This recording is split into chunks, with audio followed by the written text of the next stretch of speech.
Oh, hello people, and welcome back to Orchid Bay. I hope you're having a wonderful day.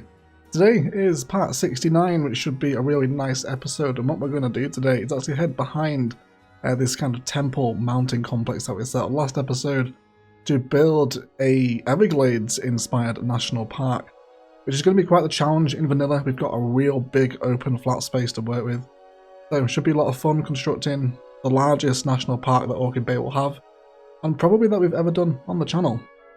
Either way, let's see what we can do with a Everglades replication in City Skylines Vanilla, shall we?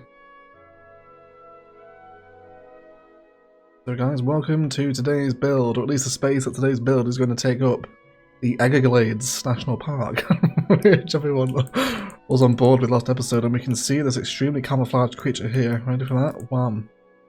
There's some of the cougars. There's a few out here actually. Looks like all of Orchid Bay's been developed to the point now that the cougars need a bit of a reserve, don't they? There's one over here as well. I imagine they're all escaping the carnivorous deer. Hopefully there are no deer out here. Of course, the cougar's natural predator in Orchid Bay. But today's build is very much going to be a lot of fun because we're going to be doing something with nature, which isn't something we do a lot in Cities Skylines because everything's usually based around infrastructure on the natural city. But now we get to build a big national park in a very unique space. So I envision that we're going to have something in the middle, albeit like a visitor center or something like that. So I kind of want to build this first just so we know how much space this is going to take up. So let's bring in some frames. And there's a few assets I have in mind. First and foremost is going to be some nature reserve stuff and definitely the museum from this pack as well. So yeah, nature reserve museum.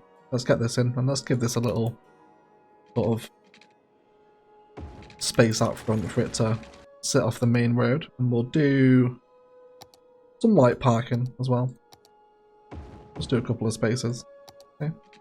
People driving out to the national park here, and then we'll have our nature reserve museum sit at the head of this road. See, why can't all the assets slide like that? There's some very weird decisions made in Cities 1, wasn't there, as to why stuff doesn't behave the way it should, or the way we want it to at least. Cool, so we'll treat this as kind of the focal point. There's also another one I want to bring in here as well, and that's going to be the lungs of the city, because again I want to make sure, or at least try, to use as many of the unique buildings as we can. And this one's definitely one of the more divisive ones, isn't it? The lungs of the city can be really hard to use. I think we'll have that up there as well. Now definitely more nature reserve assets here. I don't particularly want people... I guess actually we could have a few hunting lodges out here, couldn't we? I wouldn't be totally against that. I'd also wouldn't mind as well if we could dive into the world of hotels. I have a couple of rental cabins out here. I'm sure these would blend in quite nicely with the aesthetic here. So what's their attraction? It wants sightseeing and nature location 0. Really? This is... yeah, there's no nature around here, is there? Just cougars and mountains, the most unnatural things in the world. Okay, whatever, that's fine. Whatever. But my point being that these rental cabins I think we can use both in and around the visitor centre here, but also kind of out in the swamp itself, like it is like an old kind of gator cabin, you know, where like Cletus and Billy Joel take the shotgun out to hunt gators and drink beer, etc. Whatever goes on in the Everglades. So I think we can get some of this stuff out here as well, you know. Very appropriate themed assets, aren't they?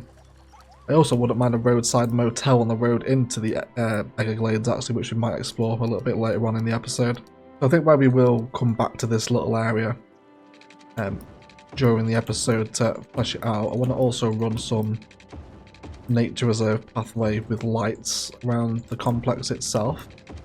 Now let's also bring that road back behind the museum because I don't think we'll be going any further past that. Cool. That gives us a little sort of complex, doesn't it? To flesh some things out with. And I'm sure there's going to be an asset that I'm massively neglecting here that would go perfectly for this build, some sort of obscure unit building we've forgotten about. We have also used the bird and bee haven as well, which would have been a great asset for this one here. We could also run the meteorite park here, but I think that's probably better off around an actual park design, isn't it? And besides that, we are starting to slowly chip away at the unique buildings. Some really obvious ones we haven't used as well yet, like the aquarium. Aviation Club hasn't been used either. But anyway, we're getting distracted. So we can have this here. Of course, we want to make sure we actually leave a road to enter this little point here. So let's go for that one there. And then this is where I now want to start working on the waterways, because this is going to decide exactly where this bridge flows. So this is going to be a real big selling point of the build, right? So let's come over toward our water, because we're essentially going to try and turn this into a big swamp using some terraforming. So we'll go with our medium brush size, and again I want them to be fairly shallow, so let's maybe go 4 contour lines under the water. Just sort of see how that behaves as we push it through. I think 4 seems like it's going to be enough, isn't it? I think we can maybe even go down to 3 if we wanted to do that. I think the shallower the better here. Cool. So let's time-lapse up kind of linking these together, and then we'll span off some kind of like smaller, more swampier arms of it, I guess.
Cool. So I'm liking the way this is looking. It's really carved up the landscape. Definitely a little bit of soften needed, I think, just to take some of the cliff texture away.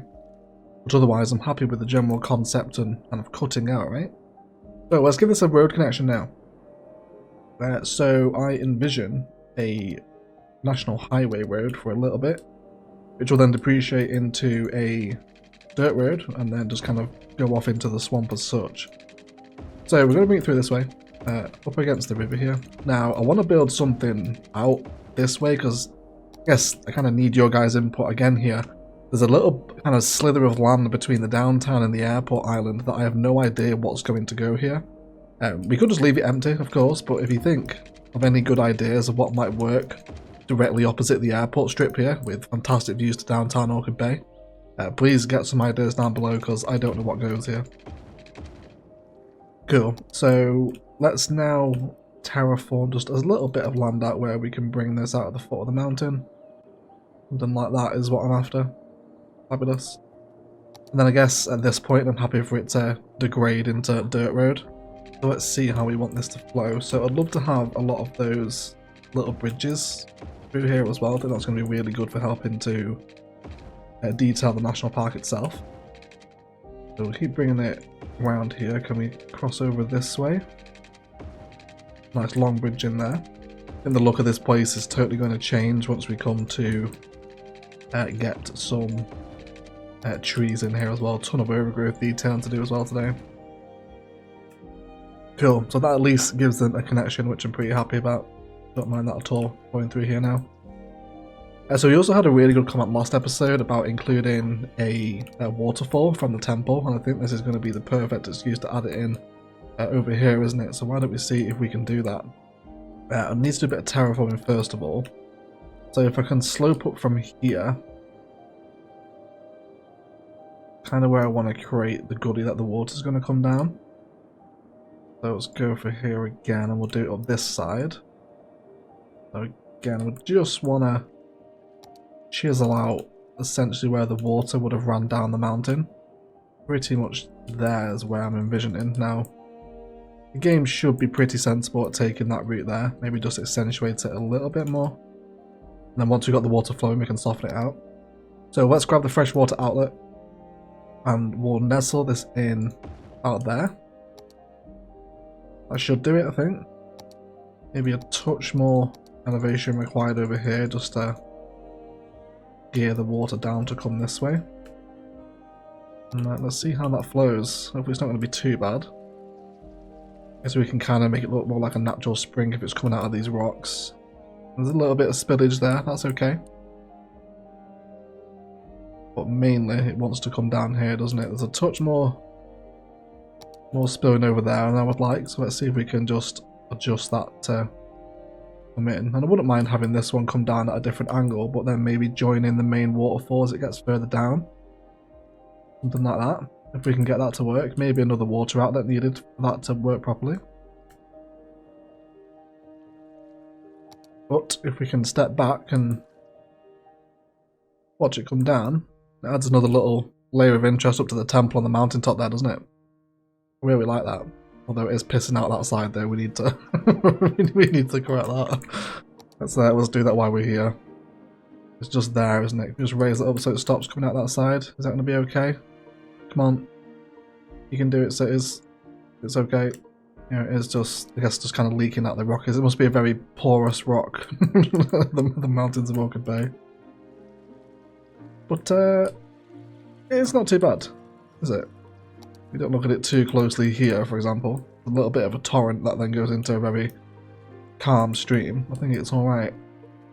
And then it's then going to feed, of course, into the Everglades swamp itself. So let's make sure that the water enters the swamp in a much more nicer environment. It's also widen this out. Oh, that's not that's not what I wanted to do. Oops. Let's let's try that again. Right. We'll do it like this. And then we'll terraform it out like that. Right? Yeah, that's alright, isn't it? I don't really hate that at all. I think that's quite fancy. Fantastic, so we now have the first people arriving at the Everglades National Park. Wonderful news for them. Oh, there's another animal over there. Is that another cougar? No, it's a wolf. I was surprised, yeah, the wolves and the cougars seem to have migrated to the swamplands now as their natural habitat. Yep, there they go. There's loads of cougars and wolves over here. Oh, what was that? Did you just see that? Oh, it's the carnivorous deer. They're here. Oh dear. Is there two of them? Was that just a reflection? Oh my god. He spawned. Thank goodness for these poor wolves and cougars up on the swamplands, right? They were surely in danger there with a carnivorous deer nearby. Anyway. Okay, distracted again. So before we move into what I imagine is going to be an enormous detailing time-lapse with trees and overgrowth, I just want to see what our tree-lined swamp is going to look like once it's in. If we can set up a bit of a spice sample here. So basically anywhere where we have that kind of flat green surface, I want to be covered with very dense tree, essentially. I wonder if it's even worth formulating a new forest brush for this. I guess it's more like mangroves and sort of tropical trees, isn't it, that makes up a swampland. I don't know what trees are in the Everglades, I'm going to have to Google it. So according to Google Earth, it's mainly cypress trees, oaks, pines, figs and mangroves that grow in the Everglades, which is interesting. So we can definitely get oaks and pines in, but we don't have a mangrove solution in vanilla. The only thing I can think of really is bringing in some vanilla overgrowth. Now, do we have one that's particularly kind of mangrovey? I guess that the thicker one's probably the best choice, isn't it? High vegetation, yeah. We were to spam a lot of this along the banks of the river. We're gonna really eat into the prop limit in today's episode. We're gonna be using an awful lot of this stuff, and then maybe we'll splash down a couple of rocks for immersion, etc. I think I'm happy with that as the general aesthetic for the Everglades swamp. That'll be pretty cool, right? We've got there's already crime taken out here. The moonshiners are already being caught. I would actually mind, or wouldn't mind rather, a little house out here, maybe a couple of them, just kind of off the street. We can have a little junction here. So I know a lot of the university city stuff grows in at like 3x3, I think, then 2x4 and 2x3s. There's a lot of assets within that pool that will grow as university city. Now they're probably not going to grow out here without a park, so we'll have to give them something. Tiny playground probably being the most appropriate there for that. Let's see what we get. So, you know, we've got John McBasketball, who has Memorial in the downtown, so maybe this is where Cletus McSwamp can live or something. Yeah, there you go. Those are the ones we want. We historical you. And you're not what I'm after. Yeah, this sort of thing here. So if we were to have this in, maybe we can do some very cute micro detail in here. If we turn off all our snapping, we'll give it a bit of shattered nature reserve fence, and then maybe just throughout the swamp in today's detail in time-lapse we can give them a little kind of break in the forest line, if you like. So, you know, imagine the rest of this is all Everglades National Park full of gators and carnivorous deer as such. And then we come into probably nature reserve props, I reckon, and we'll grab a little outhouse, put this in the back. Little well out here as well, perhaps. Got a vending machine in his back garden too, shopping trolley, perfect. Maybe he likes to go kayaking as well, out in the Everglades. And little campfire would probably go quite nice as well. Although, can we get this in here? Can we get that roadside from there? Yes, we can. I'll tell you what, actually that's going to count as park infrastructure, isn't it? If we place a little campfire there for them. But then they will maintain their land value and actually grow here. So we're going to have to wait for them to come in, aren't we? Okay, something like that. And then we can have the residents of Cletus McSwamp living out here. Yeah, let's maybe not have one next door to him. Let's get rid of that. Is that another one? Yeah, it is. I really wish these had a theme. It's quite ridiculous that they don't. Okay, let's just go for 2 out here then. I don't want it to become like too populous. So we'll just do that same thing again out here and expand another swamp house. Live out in the Everglades here. Yeah, very different to living in a suburb like Orchid Bay Eye, isn't it? You know, it's good. Well, yeah, that one's even got the abandoned truck on it too. Perfect, absolutely perfect. Yeah, and then you know you kind of like glancing at these people as you drive in. So we'll have it up here as well. Yeah, something like that. Sounds pretty cool. Sort of driving through here and you just sort of see those swamp residences. Cool. Very good. That seems like it'll be a lot of fun, won't it? Essentially now guys, it feels like a place for detail in time-lapse to flash out kind of all this design across the rest of the Everglades, so it's going to take a good old bit of time. But it should be a lot of fun regardless, and we'll add some more assets into here as well. We'll see what happens with our props in the detail in time. Let's take with some trees. Just get some more nature reserve assets out here. Now we've got all the dirt road frames as well. And just complete the visitor centre. It should be a lot of fun. Very unique build, but we'll see how it turns out anyway. Let's do some detailing, and then we'll be right back.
Okay guys, let's have a little detailing review, shall we? So this has turned into a really wonderful and very unique area of Orchid Bay, and I have actually had to put the tree control mod on now. We had hit the tree count for Orchid Bay with 81 tiles now, so it is actually already in the Orchid Bay mod list, but I just wasn't using it. It's just a mod I suggested you guys to go get, so it's all linked down below.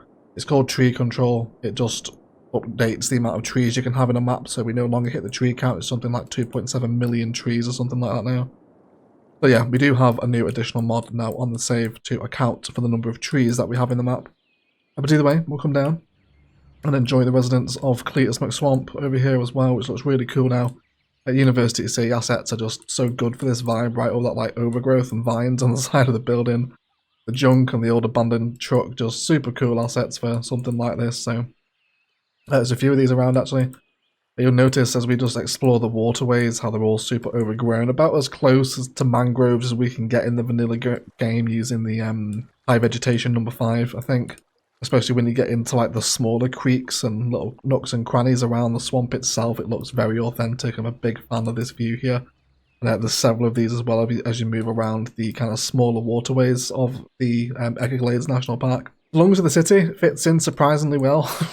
This one is like notorious, isn't it, for being hard to use, but fits in really nicely here. Really happy we went with it. And then we dropped in more cabins, more camping and general sort of visitor sites around the museum with parking. There's little bouldering sites over here as well, general sort of outdoor recreation for people visiting the national park. A bit more parking with some children's recreation over here as well, should the kids not be interested in the trees and the bugs and the endless mosquito bites, etc. As we come down here, we'll arrive at a couple more cabins just out in the forest near a bridge that goes over to some more housing, which we'll check out in a second. Also dropped in another rental cabin down here as well, next to a fishing pier, which is pretty high off the ground. You know, we're playing with a pretty gnarly elevation here, so careful not to fall in, boys. What a precarious place to stand. Absolute balls of steel. You got a fish as well, very nice. I don't think I've ever seen that animation of them catching a fish before, actually. Wonderful. But yes, then lots of overgrowth here and tons of that Orchid Bay forest that spills back up the mountain. And yeah, I really love kind of a forested mountain in Orchid Bay. It's not the first time we've really done this.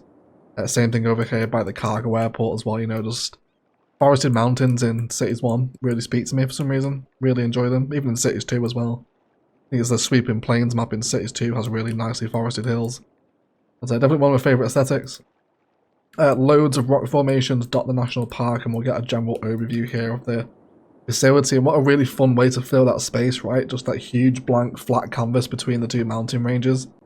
Now functions as the Everglades National Park. It looks really cool from up here on the temple as well. Hopefully quite a cool use of that space as we saw from the empty space at the beginning of the episode. So yeah, really enjoyed it. Furthermore, over here we will arrive back at some more University City housing, which again, placing in these nature reserve assets is really helping keep the land value up here so they don't just abandon, because they definitely need a park asset to grow. So these little fire shelters are pretty much perfect for that. And then there's also another one over here as well, happens to get 3 in. And then, you know, you can imagine they're like, what in tarnation is that over there as the international airport comes into view from the Everglades swamp. And hopefully you can get a good view of it from here as well as you're coming in. See this huge monstrous nature reserve that sits between 2 mountain ranges. And a really fun way to use the space after it's all been said and done. We can really enjoy some more of those overgrown sort of mangrove creek vibes through here as well.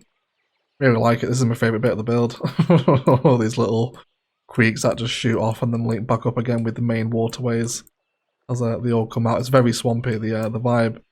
As it turns out, it's quite a lot of fun to achieve in vanilla. I've really enjoyed piecing something like this together. But otherwise, guys, it is going to do it for today. Let's thank you all so much for watching. If you've enjoyed, likes, comments and shares below really do help the channel to grow and show these videos to more people. Equally as much if you haven't enjoyed it, then please feel free to leave me a dislike as well. Another fun build for Orchid Bay, something very unique that we haven't tried before as well. Definitely go try this. I think if you're going to go this dense with the forest and you're playing with 81 tiles as that kind of vanilla plus experience, you really want to add the tree control mod in just to bring that tree count up. Otherwise you're going to run out of trees if you're playing with a map this size across 81 tiles. It's just needed. It's just an unfortunate limitation of the vanilla game, but it's in the mod list down below if you haven't already got it. just go ahead and grab it yourself. Massive shout out to all the patrons, of course, with a special roll call to Felix Wilkinson. Really appreciate all the support you guys drop on the channel. Super appreciate you all. Crazy that you choose to become patrons and support these videos so much. I'm glad you all enjoying them, and indeed thank you for all the continued support on Cities Skylines 1. Please do enjoy today's cinematics, but otherwise I'll shut up and leave it there. I'd like to thank you all so much for watching, and as always, enjoy the rest of your day.